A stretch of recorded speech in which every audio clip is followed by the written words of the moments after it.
it's finally here, ladies and gentlemen, Gungans and Droids. Star Wars Hunters is officially out in the wild after, well, many years of being stuck in soft launch purgatory. Star Wars Hunters, to keep it nice, short, and simple, if you sprinkled Overwatch with Star Wars and a little dash of all these off-brand, you got yourself Star Wars Hunters. This game was originally announced in 2021. Well, this game got delayed many times and people just kind of forgot about it. And this game was in development even longer than that, where I heard whispers and rumors of this game having their first build in 2018. So this game could very well have been developed for the past 8 years. Well, was it worth the wait? Well, our video gaming division here has been keeping tabs on this game over the past couple years and played it quite extensively day one. And I gotta say, I went into some low expectations. I came out overall enjoying the game. If you just want the quick score rating, I'd say for what it is, which is supposed to be a mobile-oriented game for Android, iOS, Nintendo Switch, although you could kind of play it on PC as well, I'd say at best, this game is probably a 6 out of 10 for, again, what it's supposed to be, which is a casual, Overwatch-like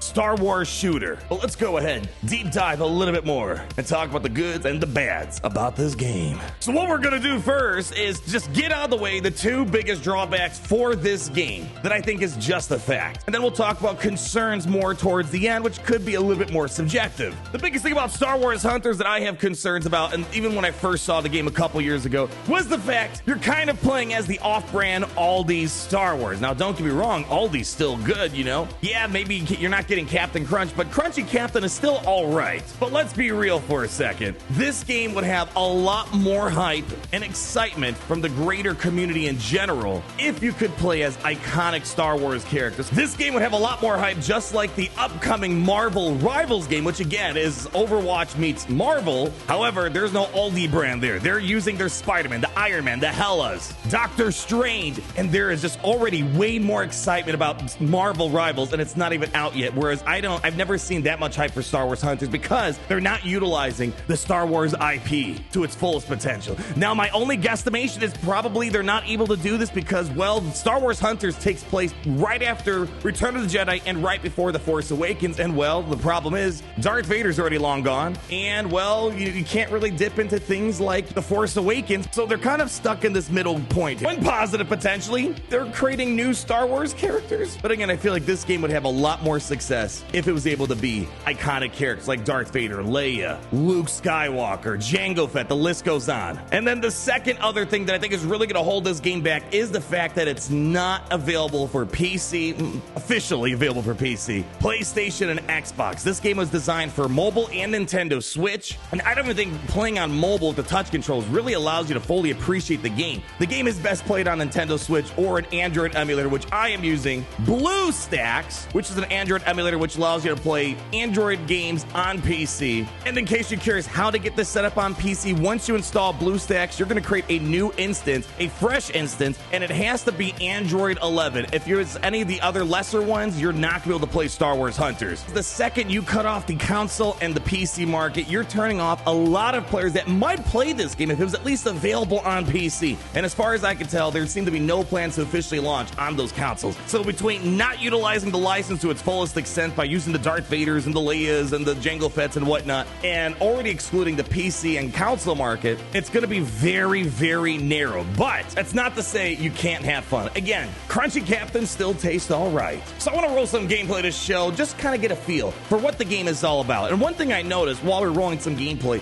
while I was playing the game a few times during soft launch, intermittently, they took out some game modes and maps that I didn't see during my few hours of playing the game yesterday. For example, they had a game mode like Hut Ball. That was not here. So I definitely foresee one of the ways of keeping this game fresh and exciting moving forward is adding new game modes, adding new maps. Right now, they kind of got your basic stuff where you have your, command posts where you got to control the command post, or domination if you want to use those terminologies. They have things like Hardpoint, Team Deathmatch, but I don't know if they cut out certain game modes for future content, or maybe they just weren't performing well and they're not planning on bringing it back. But overall, the game modes that I was able to play this time around, they're very quick, short, and simple. You're not going to find immersive gameplay like Overwatch, which is what it's trying to emulate primarily, are fun. They're small size. You're not going to find large-scale maps because these battles are really only meant to be a few minutes long. In and out, in and out. Again, it's for a mobile game designed audience, and for mobile gamers, they want in and out quick gameplay. They don't want the full 15, 20, 30-minute matches. Switches, that would be more for maybe console and PC. So again, you gotta remember what this game is targeted towards. They're trying to target the mobile audience. But the maps are fun. You know, they had Vandor, which was a map I didn't play during the soft launch. They had like an Imperial TIE Fighter manufacturing base, which was cool. You know, they had Endor, which I saw in the soft launch. So the maps are cute, fun, and they were dynamic as well. Lots of different layers of elevation, different lanes that you could take advantage of. And then the characters themselves were a lot of fun. There are going to be very clear indicators what are the best champions to use for this game. And every character had their own pros and cons. They kind of all felt unique. There wasn't too much overlap, although there was a few characters I feel like overlap too much, and then if you're the trash one, you're just not going to be used. And you could definitely see a theme with only being able to have 4 people on a team, and each person can only use one character. You basically see the same characters be used over and over again, and you just got to be quick to get the characters you want. Where generally things like Diago, Imara Vex, and Sentinel were kind of the first go-to that people try to grab as quickly as possible. So it was basically almost like a fresh experience. Diago, which was more of like a sniping wonderland of getting these amazing crits on these headshots, big kills, but he was a bit more on the fragile side, easier to kill. And then you got something like Sentinel, which is kind of an in-between between this attacker and this tank-like character. Then you have things like Graz, which is just full-on brute tanking, where this guy needs to take a lot of damage to get knocked down, and once he's up in your grill, you feel like you're done. Then you got your support characters like Skora and Zeta, which are going to be incredibly important, and for games like Overwatch-like things, especially when you want to become more competitive down the road, teamwork is going to be pivotal, and having support characters like Skora and Zeta to keep the team alive as long as possible is going to be important when you want to capture those command posts. Overall, again, it was exciting kind of playing through all these characters, getting a feel for what their style is, their pros and cons that they had to deal with. And this is where I want to transition into the next part of this video, which is going to be acquiring the hunters themselves. So I want to put this out there. If you're not one that's very much into mobile gaming, this might be your first mobile game getting into. I want to make it very clear. This is one of the most free-to-play friendly Star Wars games I've seen, especially for the mobile market. Where right now,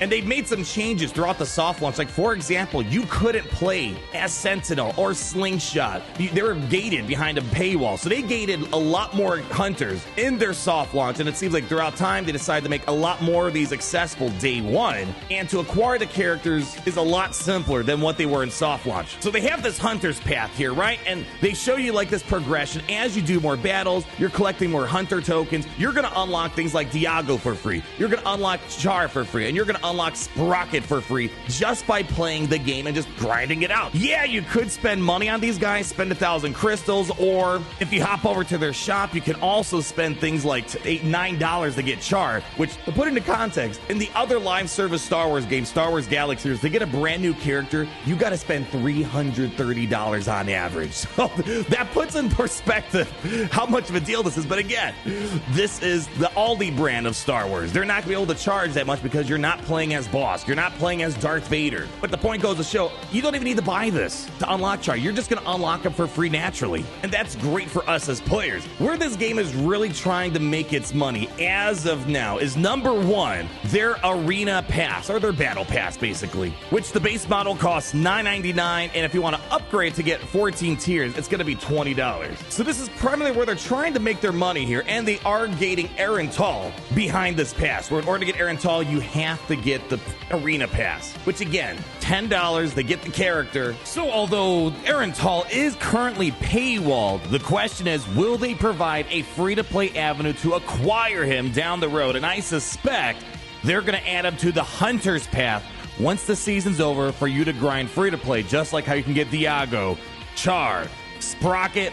I assume they'll add Erental down the road. If they do it like this in a foreseeable future, I don't think this monetization is going to be a problem then. It is very free to play because, again, I know us as gamers, we want all games to be for free and maybe in exchange they get gummy bears, butterflies, and good vibes. But the fact that matters, when you're doing a free-to-play game, you got to make money somewhere. And $10 for a character is incredibly cheap when you look at the overall genre of just mobile gaming in general. Now, the other aspect to their sales that they're trying to generate is through cosmetics, which for me, I don't personally care for cosmetics. I never really bought cosmetics in my life, and I play a bunch of other games. There are some people that will pay money for cosmetics, and that's where things things get expensive. But again, these cosmetics have no effect on the actual performance of the characters you're using. It's just different skins, which they're cool, they're all right, but I don't want to spend 4,000 crystals just for some skins, and 4,000 crystals just for context. That's almost about $50. So that's where they're trying to make their money, which again, it's cosmetics, it's not enhancing the performance at all. And if someone buys it, keep in mind, that's going to keep the game alive as long as possible, and it's not affecting your gameplay. However, the one thing I am curious, actually two things, about the future pay-to-win aspect of this game is going to be the future acquisition of these hunters. As I mentioned, a lot of these hunters were gated behind a paywall earlier on.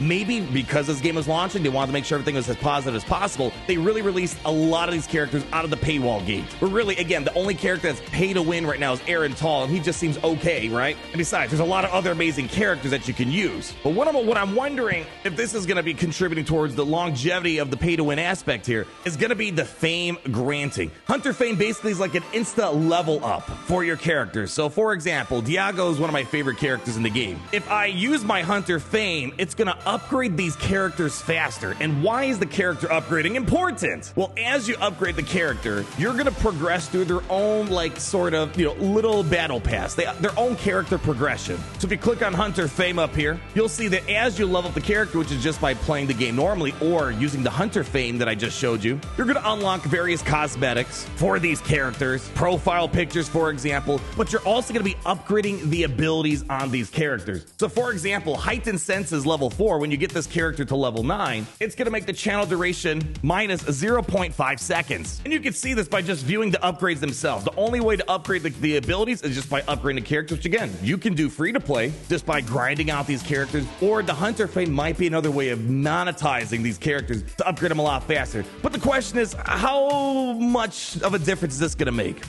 Like Heightened Reflexes at a max level, it's going to increase the reveal duration by 2 seconds, increase the range a little bit, or take a look at the Sentinel, for example. The combat shield will increase by 25 shield health. Your generation delay is a little bit shorter. They just seem to be minor upgrades. They don't seem to be that transformative where there's going to be a massive difference. But nonetheless, we don't know how much more severe that these upgrades will be down the road. Maybe it'll be harder to upgrade. Maybe these are going to be greater upgrades. Right now, it's definitely more on the tame side, but keep your eyes peeled. But the fact of the matter is, the forces that be behind the scenes, they want to see money. And right now, the game doesn't look like it's primed to be a financially successful game. Right now, it's definitely more oriented towards their monetization model being cosmetics. However, the fact of the matter is, cosmetic models really only work for games like Fortnite, for games like Call of Duty, massive franchises. I don't see this game being a massive franchise of a game. It's not going to be a Fortnite. It's not going to be a Call of Duty. So at some point, I wonder if they're going to definitely get a little bit more pay-to-win aggressive with the characters themselves, whether it's the Hunter fame,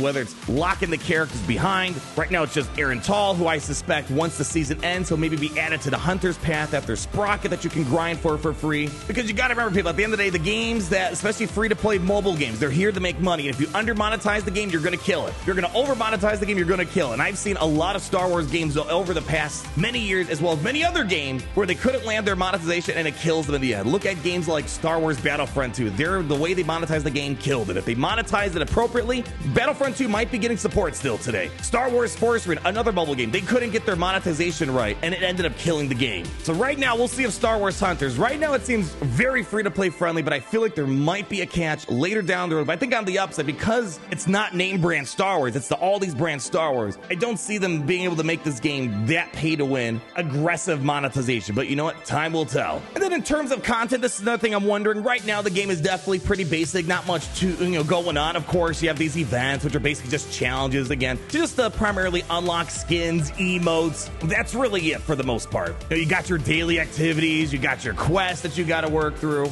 Probably the most interesting thing to grind for is probably the ranked leaderboard, which is going to reset every single season. So right now, a season's 2 months, which seems kind of long. But as you grind through the various tiers, you'll get some crystals, which there doesn't seem to be a lot of ways to get these crystals free to play. But again, there doesn't really seem to be many ways to really spend them meaningfully right now. You get some skins, and then if you go all the way to Kyber 1, you get kind of an exclusive skin on top of that. So right now, I just don't see like a massive incentive for grinding hard, except just for bragging rights that you made Kyber 1. But right now, this ranked game mode is probably the main reason to play. It gives you a reason to try to rise up the ladder. And ladies and gentlemen, gungs and droids, that's going to wrap it up for our initial impressions of Star Wars Hunters. Again, I think at best, for what it's supposed to be, a mobile game with quick Overwatch-like gameplay, gameplay that sort of borrows into Star Wars, I'd say easily a 6 out of 10. There were way better games out there for Star Wars, way worse games. By no means do I think this is a game of the year here, but it's casual fun to have, quick in and out. There's somewhat of a Star Wars thing in there. I feel like Fortnite's more of Star Wars than this because at least you can play as Padme, Anakin, Clone Troopers, Maul, and Mandalorian. It's unfortunate you can't do that here, but nonetheless, in a Star Wars world where we don't have many surviving live service games or that many Star Wars games in general, it's a game I think if you pick up, it'll be fun. But again, I think if you want the best experience, get on Switch, try to play it on PC, and hopefully Zynga down the road will make this available at least officially on PC and maybe console down the road. But time will tell. Leave that like, comment down below. Let me know your thoughts. I'm definitely going to be playing this game while I'm on stream at minimum and maybe give some tips and tricks and reviews here and there. I like it enough where I'm not repulsed by it. I like it enough where I'm having more fun than I anticipated I would have. And then as always, remember, until we meet again, it's great to be in the Empire today. The sun never sets.